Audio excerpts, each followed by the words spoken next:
Welcome to the Honest Health Podcast with your host, Jeffrey Burke. Honest Health brings you the brightest minds in the natural products industry, as well as athletes and entertainers. Jeff will keep you entertained and informed while educating on how to be successful on your healthy journeys. Now, here's your host, Jeffrey Burke. Hello and welcome back to the Honest Health Podcast. My name is Jeffrey Burke. I'm so glad you're here. Remember, this is my new platform, not on the radio anymore. I'm now doing podcasting to take us to the next level of technology. I was told to embrace it, so I'm embracing it as much as I can. I'm bringing you the best minds within the natural products industry, as well as many voices from outside of the industry, too. All of them with incredible messages and great stories to share, because in my mind, everybody has something to bring to the table. If you're liking the podcast, do what I'm supposed to recommend you to do, which is like, share, and subscribe, or better yet, do all three. Remember, you can listen to the podcast wherever you listen to podcasts today. And of course, you can go to my YouTube page and watch the podcast interviews, the videos, and, take it in however it works the best for you. My guest today is Lisa Pitel-Killah, and we are going to get into some deep stuff today because, so many of you will talk to me and you'll send me notes saying, do I feel that getting my blood work done is important? Yes, I do. Do I feel that blood work is the only good testing of getting an idea of what's going on under the surface? No. And I do think that you need to be aware of everything that is available and affordable to you today. So we're going to talk about that. We're going to talk about a lot of things, health and nutrition, helping us all get healthy, be healthy, and stay healthy. But I would love it if you'd help me welcome my guest. Hey, Lisa, how are you? I'm great, Jeffrey. Thank you so much for having me. I'm excited to be here. It is a pleasure for me. I had the distinct honor of being on your show. I was so moved that I almost instantly, during the middle of it, stopped and invited you to come on my podcast. But I held my own till the very end and asked you then, because I think that you have an amazing way of bringing your message across. And I think that it's important for people today to get information, education, knowledge, and give us all choices. And keep us curious, because I think being curious is really important.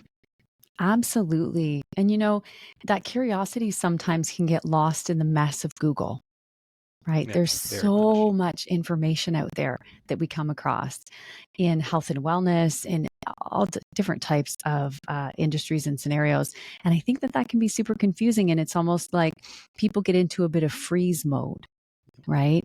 When they're listening and reading things, and then they don't know which way to go. And so ultimately at the end of the day, they end up doing nothing, which isn't helping. Right. Yeah. Being on the radio for such a long time, over 4 decades, I saw a lot of things come, a lot of things go. I was lucky enough to start at a time when there was no technology. Literally had to get every ounce of my information from the research books in the library or from the very few amount of authors we had at that time. And I've been able to see the metamorphosis kind of happening in front of us. And a lot of it is good. Not all of it is great. Right. But I've also seen some mental and philosophy changes within the medical establishment, where 40 some years ago, they didn't want anything to do with us. They had their own ideas and didn't want to open their mind to anything other than what they were just taught in school. But it seems to be a little bit of a different philosophy today. And I was just wondering what your take was on that. I agree. And, talking about blood labs, so important, right? It's a metric, a biometric that's so important for us. There are lots of other functional testing, though. And I find now that, medical doctors are opening up to understanding that there are some other options. There's lots of alternative therapists now that are MDs, right, that are practicing either mineral balancing, lots of other things. Good friend of mine actually is kind of deep down that path and helping from an alternative and orthomolecular medicine perspective. And I think that there's a lot more options today, and even open-mindedness. I think about my mom. She's going to be 87 this fall.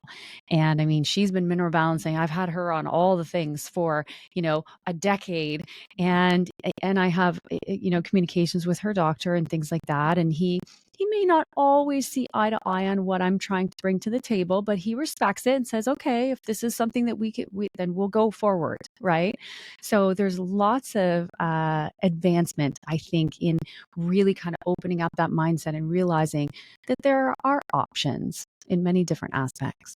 As I travel around the country, what I have learned is that there is a lot of people out there that are looking for answers. Yeah. And what I have found is that they don't want to stay only and be herded and, pigeonholed into one area. They want to broaden their horizons. Some of them are coming from a place where, they've done the medical route, they've done the pharmaceutical alternatives, and they're not doing well. And Yeah. they've heard about this, they've researched this, they've Googled this, and now there's even more confusion. So they're kind of reaching out for something else. But I like the idea that people are not just sitting back on their laurels and just accepting that there's only one way to do things, because there's not. Because now Absolutely. I'm lecturing at colleges, I'm lecturing at universities, I'm lecturing at hospitals, and I've got doctors that are asking questions. I sometimes think that maybe they're asking more about the alternatives that they could be taking for themselves. But, maybe if they get good results, they'll start to pass that mentality on to their patients. So, Exactly. but I do see a complete difference from when I first started. And I think it's a good thing. I really do. I do too. I couldn't agree more. And again, and I think about it for myself. Even I get lots of questions. I'm in my early 50s now. So lots of questions about menopause and symptoms and all the things and hormone replacement. And there really is a time and a place for different things for different people. We're all individual, right? That's what makes us special and unique. And for me though, really, that's where I really embraced mineral balancing, because I'd been down a path of burnout and, being an entrepreneur for decades and decades, and went down that path. And I was always, active and in the gym and taking supplements and naturopaths. And, I was always kind of on that scope. And I remember finding HTMA when I couldn't solve my estrogen dominance and my chronic fatigue, right? And I remember at the time I was studying in functional diagnostics, and I had done all the tests, right? You've got to run them on yourself before you run them on a client, right? Of course. So I had done all the testing and done all the protocols for years, and I still had this problem. I thought, geez, there's got to be, like, what am I missing? There's got to be something, because I still I feel much better than when I started, but I still didn't quite feel like myself. And that's when I kind of stumbled upon HTMA. Somebody said to me, well, have you done a hair test? I'm a hair test. What are you talking about? Like, what's this hair test you're speaking of? So, and I did it. And I consulted with one of my mentors, Dr. Malter, years ago. And he kind of explained it to me. And I thought, oh my gosh, if I would have just found this a decade ago, right? And I don't look back now. And I mean, I see so many amazing changes. And I mean, for me, menopause is here. I don't have any symptoms, right? So, I mean, I always think about, I kind of describe minerals as the base, that foundation of the house. So you're building the basement, right? And if you don't have a solid foundation for that house to sit on, this is where conditions come in, dis-ease, right? All these things, imbalances, all the things, right? The systems don't work properly if we've got leaks and cracks and rodents and all the things, right? So you've got to really start with that foundation, and then you can do some of the other fun stuff, right? I love peptides and I love some different therapies, and, but starting with that foundation, I have found for myself and, tens of thousands of people all over the world, can really help to stabilize them with or without conditions present. So for people that are thinking about this, I've heard about, hair analysis before. So is there an easy way to tell people the difference between getting your blood work done and getting a hair analysis done? They can bring similar results, but are they both coming from a different angle and a different time period? A little bit of a different time period. Blood is a snapshot. Right? So if I go get my blood drawn and I've eaten a banana, right, my potassium might be elevated in my blood because I just ate that banana. Got it. Right? HTMA won't work like that. The hair doesn't change that quickly. It can change within a period of anywhere from 15 to 30 days, because it's your mineral system is constantly changing, right? It's not static, it's dynamic. If I walk out the door today and a bus drives by really close to me, I don't see it, and I panic, right? And I pull myself back and that stress reaction happens, that's going to affect my mineral system, right? Because the minerals have to change in order to fuel your stress response. Okay. Right? Yes. So, but the hair length that you take from the scalp out gives you a period of time, about 3 months, right? So it's kind of like an average. And so it differs from blood because blood always wants to be in homeostasis. It always wants to be balanced. So it will take from different tissues and areas of the body to be able to create that homeostatic response. Right. Okay. And I actually like to have, I call it the full circle, because one half of the circle is hair, the other half is blood, and it completes the circle. Because there are, minerals that are mostly intracellular. So they're inside the cell, like potassium, like zinc, magnesium, right? So sometimes these look elevated on an HTMA, but they're actually deficient. Right. So this is why HTMA, it's important too for health professionals to understand that system and the relationship to be able to make sure that they're interpreting the test properly as well, because there are some little nuances like that. But blood can kind of, again, complete the circle. So I find them both extremely valuable. I've seen some of the testing of blood change over the last maybe 15 or so years. I remember when people that were diabetic, many in my family, and they would find out they have a doctor's appointment. So for 10 days before, they would eat nothing but good food, drink their water, and they would go in. The doctor would test the blood and he'd pat them on the head and he'd say, "Oh my goodness, you're so good. Everything's wonderful." Then they would leave there and get bad again. But with the A1C test now, you get kind of that, once again, snapshot that gives you like a 90-day period. So you can't cheat on that one anymore. And I don't think you can cheat on the hair. You can't. You can't. You could try, but you'd have to do it for a long time in order to make a change like that, for sure. Yeah. Now, does the hair bring values and levels of minerals and things within the system and let you know where you are? So, I mean, let's say you didn't do blood. Let's say you did only hair. Yep. Would you still get levels that you may have gotten in one way or another with the blood work? You can. Okay. Yeah, and it really shows us from a cell level how the body is functioning. And that's really where the significant ratios come in. So we have 7 ratios, I loosely say 8, that are significant. These were discovered back in the 1970s. It was Dr. Eck and Dr. Watts. Dr. Watts actually is still living. He's golfing in Florida, but discovered by the two of them. And that's really what gave a lot of value to the HTMA test, were those significant ratios. They can tell us about the central nervous system. Are we in a kind of parasympathetic, that rest and digest, where the body is becoming a little bit more sluggish and slowing down? Is there stressors weighing them down? Are we in fight or flight? It tells us about the stress response, which is a really interesting ratio. I'm going to come back to that in a sec. Thyroid expression, adrenal expression, our hormones, how are they balanced? Do we have blood sugar dysregulation? And then even an infection ratio. I go back to the stress ratio, which is actually sodium divided by potassium. I find this ratio not only to be the most valuable, but the most interesting. So Jeffrey comes in, he's like, "I want to have a hair test." And I say to you, if you can find any, right? Oh yeah, you don't need much. And you fill in your intake, and Jeffrey's stressors are none. Right? Jeffrey's completely stress-free. He's right. He's like, "I don't have any external stressors. I feel great. My digestion is good. All's good." But your sodium to potassium ratio is at 50. Well, I know different. So surprise. Jeffrey doesn't think he's stressed, but guess what? His body is telling us a different story. So this is a really interesting ratio that speaks volumes to what a person's mindset is like as well, and how that can be affecting their physiological health. Right? So I find that really interesting.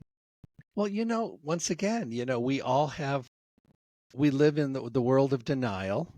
And we also are the most impatient people that we've ever had around. Impatience, and a lot of the younger groups that I deal with today, their impatience levels are off the charts, because and you know what? Who doesn't want a magic wand? We all do, but I see that impatience and wanting change overnight is something that a lot of us are looking towards. And then to your point, the Jeffrey, scenario. There's a lot of us that have gotten used to feeling a certain way. Mhm. You know, when I talk about the adrenals being exhausted, I talk to people that have been under long-term stress. I mean, for such a long period of time, they have learned how to accept their ill feeling as Mhm. normal. Yeah. And in their mind, that's just the way it is. And Yeah. they don't think that there's any other way until they make a difference and make a change.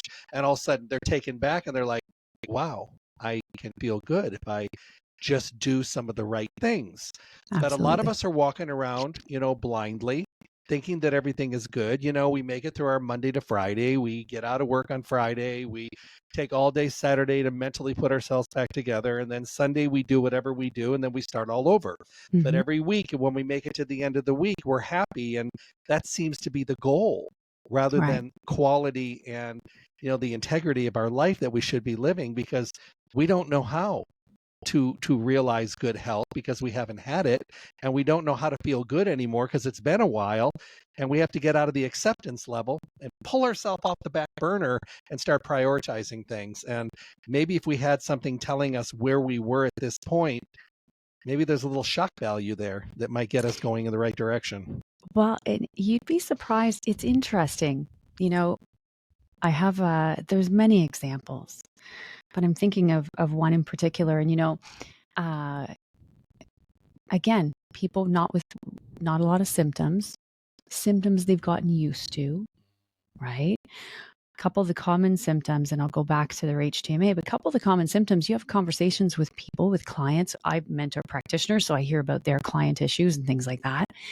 And constipation. Do you know how many people on this planet don't poop daily? A lot. And they think it's normal. Whoever's listening, that is not normal. You need to have a bowel movement every single day. Right? And you need to go to sleep at night, right? So this one particular example I'm thinking of is a practitioner. She did her own test. It was her first test ever. She felt pretty good. She was super healthy, had a vegan diet, did all the things, and got her test back and went, oh my gosh, I have high calcium, which calcification in the tissues, which causes oxidative stress. I've got hormone imbalance. I need sodium and potassium. My electrolytes are low, which means my energy is affected. Didn't even think about that. And she starts doing some of the changes, right? Supporting her nutrition differently, lifestyle changes, a little bit of strategic supplementation based on the test, and then realized that she could actually, at the end of the day, lay in bed, close her eyes, and go to sleep. That's huge. Right? Instead of laying there for 3 hours going, why can't I sleep? And at that point in time thinking, well, this is just normal. This is who I am now. But it's not. Right? And the wellness scale, Reed Davis talks about the wellness scale, and I 100% believe this, is that we start off at 100%, right? We feel great. We know what that feels like. And you mentioned this earlier, right? Getting used to the feelings and changes, right? You start off at 100%. And over time, because we're present and we're there every day with ourselves, things start to decline just a little bit at a time. And then all of a sudden, that 100% turns into 75, but we think it's 100, right? So we don't even know what 100 feels like anymore because we've been slowly declining down to that 75 or even 50%. And as we have done that, we've accepted it, right? And now it's normal because we've made it that way. But New it's normal. not the new normal. Yes, Yeah. absolutely. And I think once people realize that there is more than just that new normal of how to feel, mind is blown, right? It's like, I didn't even think I could have this much energy or sleep at night through the night and not get up, 4 times to go to the bathroom or whatever, the symptoms are, or the actions are, right? Yeah. So it's just an interesting kind of powerful situation. Now, there's a lot of doctors out there that may be in acceptance of hair analysis, Mhm. and maybe even combining it with the blood work. Let's say you have a doctor, you like your doctor, Mhm. but you want to get a hair analysis done. Do we need them to get it done, or is this something we can do on our own? No, so there are some sites that sell them. So there's lots of health professionals and practitioners all over the world doing HTMA testing. Mhm. So whether they are functional medicine doctors, they could be MDs, NDs, could be some chiropractors do them. We also have many in the United States. There's a Functional Diagnostic Nutrition Institute, so there's lots of grads from there. Nutritional therapy practitioners offer them. So there's lots of alternative therapists that offer HTMA testing. I'm under the impression, and I mean, it comes off as a little harsh, but it's not meant to. Mm-hmm. If I hire a plumber to come to Mm-hmm. my house and everything is still flooding and it's not getting done, I fire the plumber and I get another one that can get the job done. Yep. And I feel the same way with my doctors. And I have many, many doctors all over the world that I respect highly and I work with and I've done shows with. And if I had a doctor that was not listening to me and my ideas and things, I mean, I'm respecting what they're bringing, but I also want someone that listens to me as well. Right. If they're not going to, at least humor me and let me do some of the things that I would like to get done, I'm going to get rid of the doctor and find one that does, because to your point, there are plenty out there that are doing this and are understanding the value, because I think it comes down to the value. Yeah, absolutely. Well, and it's interesting too, there is one aspect that's a bit tricky when it comes to hair testing. Okay. And that's the labs that do the testing. Oh, right? okay. So I talked earlier about Dr. Eck and Dr. Watts. They had a bit of a disagreement during their study time when they were doing their research, their clinical research. And so they ended up with two separate labs. So Analytical Research Labs is still run by Dr. Eck's family. He has passed many years ago, but still run by his family in Arizona. And then Trace Elements was run by Dr. Watts. He's still advising there, but he just sold it to the next generation. But still continuing, and that lab's in Texas. So one of the things that is skeptics will pick on, especially in Google, is that some labs will wash the hair with chemicals. And that changes the read in the hair sample. So the one thing I will tell you is make sure that if you are going to choose a practitioner, that they use a lab that doesn't chemically wash the hair sample, because it does strip sodium, potassium, potentially manganese. So there's minerals that are in the hair that are affected as those chemicals come in contact. So I give the two examples of Trace Elements and ARL. Those are the two labs that we utilize that are, the gold standard. I like Trace Elements because of the fact that they measure 37 elements, whereas ARL measures 20. So you get almost twice the data with regards to the elements that are measured. So talk a little bit about your practice, so we can shine a little spotlight on what you're doing, because I think it's incredible and I would love for you to share a little bit. Yeah. So, I mean, the one thing that I identified a long time ago when I was in a physical clinical setting is minerals are complicated, right? Protocols are complicated. And we're trying to kind of pick and pack all these things. And, I remember this one client in particular, I'll never forget. And she was a friend, and she came in, and her pattern was definitely not in balance. And at the time, I was using many different supplements, and so I remember, she left my office. I think there was 15 supplements. It was a 90-day protocol. There was about 15 supplements, but she had to replace those. Were going to last 45 days, and then she had to do another 45, right? And she left after spending hundreds of dollars, and I never saw her again. Like I still talked to her, but she never came back to do a retest. She never came back to do the extra 45 days. And I thought, I'm missing something. I'm making this too hard. So then I thought, okay, if this is too much for people, how do I build protocols that are more streamlined and easier to implement so that I can fix things, right? I can help people. And so I found myself kind of, scratching some of the important things off the list because I was trying to reduce the number of supplements. And so that's when it kind of hit me. I thought there's got to be something better than this. And that's where my company came from. I thought if I can take the ingredients that I know, not only streamline them together so that they're in one supplement that you take twice a day rather than these 30 different bottles over 90 days. And so I make it easy for people, but I can also be more specific with my dosing. Yes. Right? Rather than saying, okay, well, the only capsule of magnesium I have is 150 milligrams. So I'm going to need, I want 500, but just take 3 capsules. That'll get us to 450, close enough. Right? Whereas now we can put in whatever dosing we want. So it's a unique system that practitioners can use to be able to custom formulate for clients based on their HTMA. We have other ones basing it on blood labs, things like that too, but just to be extremely specific, but also avoid the pill fatigue, right? Avoid the extra stress. The last thing that we want to do in our society for people, all of us running around stressed, right? And dealing with all the things that are coming at us every day is put a huge protocol into the mix for them to feel better. That's causing more stress. Very, very right? true. Yeah.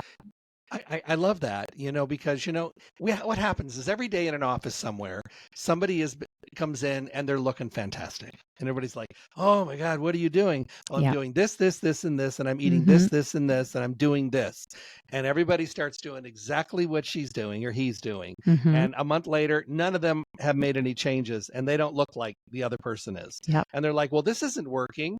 It's because not everything works for every person. That's there has to be an right. individuality. I tell a story all the time. I have 5 very high level executive women in Las Vegas out here where I live. And we go to lunch maybe every 3-4 months and we sit down and they talk about this and that and this and that. And then we don't talk business, we talk personal. Yeah. So a couple of years ago, it was January and they were all going on a weight loss program because they were all stressed and they were all eating and they're just burnt out. So they all went on the same program. And I kept saying, you can't just all do the same thing. And they're like, no, we're going to do what we researched. And I went, okay. So they went on this program and we decided to meet 60 days later. So we walked in and one had lost like 10 pounds. Okay. The other one lost like 3 and the other 3 gained weight. Oh my goodness. So I sat down and I just kind of sat there like this and they're like, okay, what do we do? So I did an individual consultation with each of them. Yeah. I put them completely different diets and 2 of them were twins. And they had completely different situations. I said, just because you're genetically the same doesn't mean that your needs are the same because your life choices are different. Right. So I met with all of them, got them on a program. We decided to meet 60 days later. So we did. We walked in. They were all over like 20, 25 pounds down. They all looked incredible. They were all doing their thing, but they weren't able to tell the other people what they did. They could only do their little protocol. Yeah. So then they shared a little bit of what they're doing. And they were just like, these are all completely different. And I said, you're all completely different. Exactly. I said, you have to be pinpointed in. So to that whole story, I love that you tailor for the individual person because that is, not all shoes fit the same. We don't all fit in the same box. And absolutely. I love what you're doing. Thank you for that. Well, thank you. Well, and if you think about it too, I use this example. If the same diet worked for everybody, there'd only be one. Right? Yes. We wouldn't even have a diet industry. There would just be one and we would all be eating the same things and we'd all be great, right? Yeah, we have to respect and embrace our bio-individual selves, right? That's really, really important because we are all different. Now, to change wheels completely, there are medals hanging on your wall behind you, and I'm looking at them. You got to give me a little on that. Yeah. So, okay. So on my kind of rebuild journey after that burnout, which was back in 2007, 2008. And so I always love going to the gym. Like that's just where I focus. It's where it clears my mind. It allows me to stop my mind. My mind is very active. I'm always full of ideas, right? So I get to shut that down to be able to focus on what I'm doing. So one of the things that I really dove back into to heal myself was actually powerlifting. Oh. So I hired a powerlifting coach. I went back to the basics. For those of you who have read the book by Mark Ripito, right? Go back to basics. You do your squats, you do your deadlifts, you do your bench press and your push press, and like that's it. right? And we do low volume, heavy weight, right? And I remember at the end of each session that I would do, and I only did a couple a week just to kind of get my feet back into things. My coach at the time, at the end of my training session, which was an hour, I had to sit on a jump box and I had to close my eyes. Sometimes I was in the middle of the we were in a garage gym with all the weightlifting platforms, whatever. And he'd make me sit on this box and I had to close my eyes and take 40 deep breaths. That was my kind of post training meditation, right? And I'll tell you, if you do that, even as you're sitting here listening, if you just do that, you open your eyes and your body feels different, right? It's one thing that I walked away from and I always felt great. And then as I got back, I love kettlebells, right? So I discovered kettlebells back in about 2003 or 4. But I knew at the time that I was in that recovery phase, kettlebells were too dynamic for what my adrenals could do, right? I had to do something lower volume and not that high of a stamina output. So I gave myself a year and a half or so. And then I found a kettlebell gym, and I actually had to drive downtown. So you can appreciate, I live outside of the city. So to get downtown to my kettlebell class, it was almost an hour drive, but I did it. I did it. There's some dedication. Right. So I did. I was like, I'm doing this. And anyways, I got back into it. And the coach there, I was there for probably about a year. The coach there discovered Kettlebell Sport. And we were like, what's that? And she's like, well, you can compete and do all these things. And so for those people who may or may not know me, I mean, I love a good competition, right? I was a competitive figure skater from the age of 3 years old, like running half marathons. I love competing against, it just makes me work harder. Sure. So when I heard about this, I was like, wow, this is something I can do. And like, I'm in my 40s now, right? Like I had turned 40 and I'm like, well, and then I found this and I'm like, ooh, this is really intriguing. I hit that first competition and I was hooked, right? Oh, wow. And so I mean, I ended up moving to another gym and I was actually coaching kettlebell students because I wanted. So I would coach my students at 7 and I would train from 8 to 9:30, 3 days a week. And I still did my weightlifting. And then I found out there was a world championship and I went, what? So I found out about nationals and I'm like, what's nationals? Okay, where is it? Victoria. Okay, I'm in, right? Get me on a plane. And there was another woman from my hometown, from my hometown now here, and she and I kind of traveled together because she was in my first group and she was into all the things and she wanted to go to Worlds too. And we're like, are we crazy? I'm like 43 and I want to go to Worlds in Kazakhstan of all places, right? And that year we were in Edmonton, I remember at nationals, and there was like, who's interested in going to Kazakhstan? And by this point, right? I was like, me. And by this point, her and I had been lifting for almost 2 years at that point. And we thought, okay, and we were getting better and better and our numbers were pretty good. And I'm like, I said to her, I think we have a real shot to like do really well here. Anyway, so after our travel to Kazakhstan, which was about 30 hours, we checked into the hotel, get to the first world. And I mean, never looked back, right? Like I went to 2016, we were in Kazakhstan. I brought home a gold in my age group. So I got a gold in my age group in 2016, 17, 18. And I got a silver the first year in the open age category. My very first world championships, I placed second to a lifter that was like 25. I was like, oh my God, right? And then my goal, I had started mineral balancing by this point. My goal for 2018 in Latvia was I wanted to bring home that gold for the open age category, right? And I did it. I was 45 years old and I won the whole thing. And I was just like, okay, this is amazing, right? So anyway, and then of course, the pandemic hit and blah, blah, blah. So now that life is back on track, because business has been crazy, but now that life's back on track, I'm back training. I've dropped I had to get back into my weight class. Right. I was coming in around 68 to 70 kilos. Now I'm back down to 62 because my weight class is 63 or under. Right. Got it. I've trimmed down, and yeah, I don't know. I don't know if 2026 is going to be there for me. I don't think so. But by 2027, I'm going to be 54. Oh, and I am going to be back in the world stage. That is my 2-year plan. thank you for sharing. I thought we would go a completely different chapter there for a minute, and thank you for sharing that with us. That was incredible. It just shows you, focus and concentration and following dreams, and they're so powerful. And I think a Absolutely. lot of people have a tendency to give up on their dreams way too fast. Um, Well, and I then they end up maybe having regrets, and no Mhm. regrets in your category. I love it. No, and you know what else? The one thing, I don't want to say it drives me crazy, but it drives me crazy, is when people around me in their 50s say, well, I'm just getting older. Yeah. I have to breathe at that point. I'm like, I'm going to breathe. I'm not going to say anything. I'm just going to be like, I don't think that way, but right? Because it's just like, whatever age you're at, if you're doing what you love and you're doing something that gets those butterflies in your stomach and gets you excited in the morning or whatever you're doing, then just follow that. And if you don't have that, find it. Right? That's what drives eustress, which is good for us. We need to have that eustress and that drive to something that we like to do, even if it's knitting. It doesn't matter.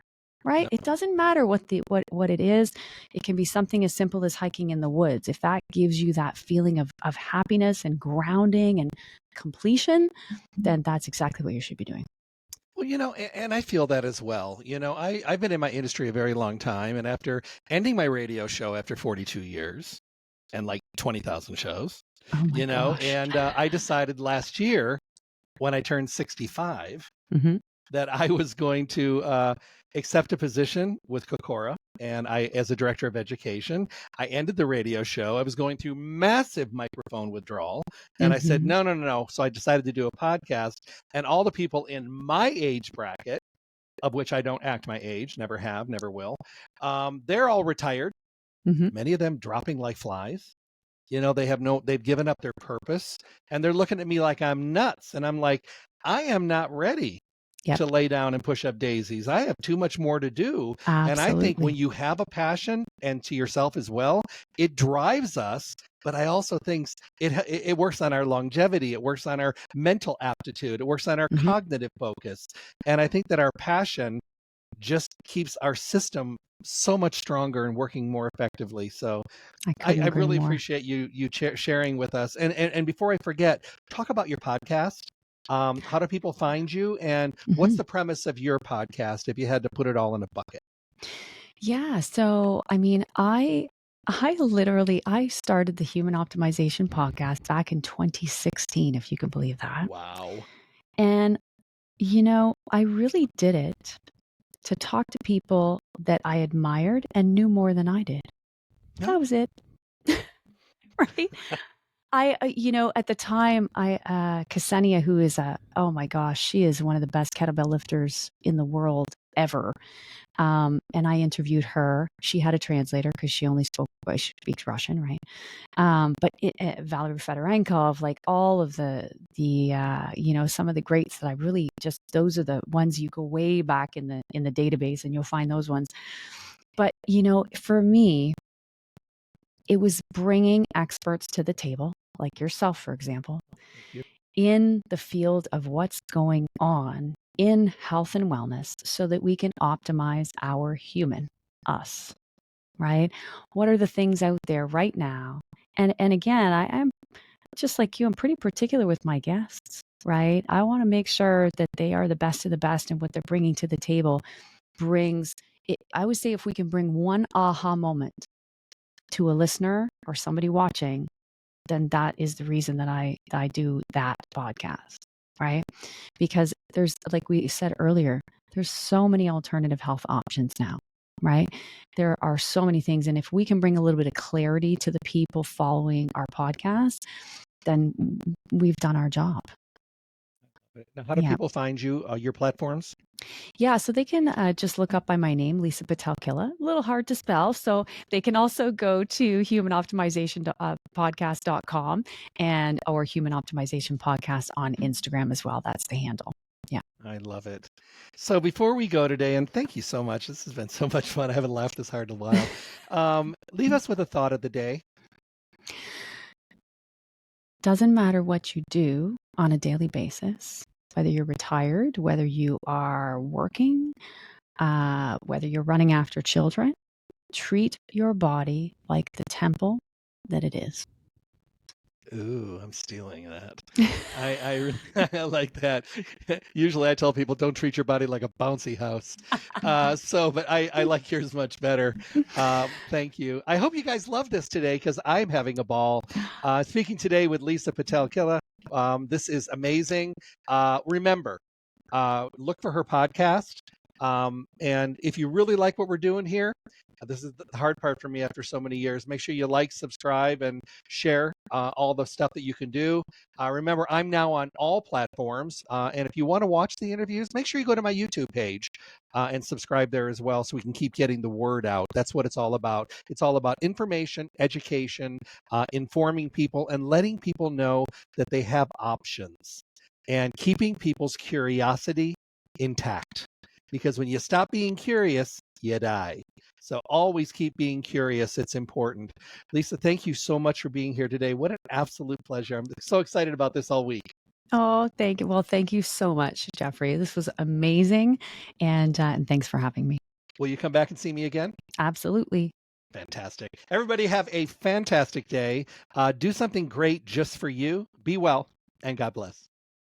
Stay tuned for more information from the Honest Health Podcast with Jeffrey Burke. And make sure to check back often for interviews and conversations from the guests we all want to hear from. I'm John the Announcer. Thanks for listening.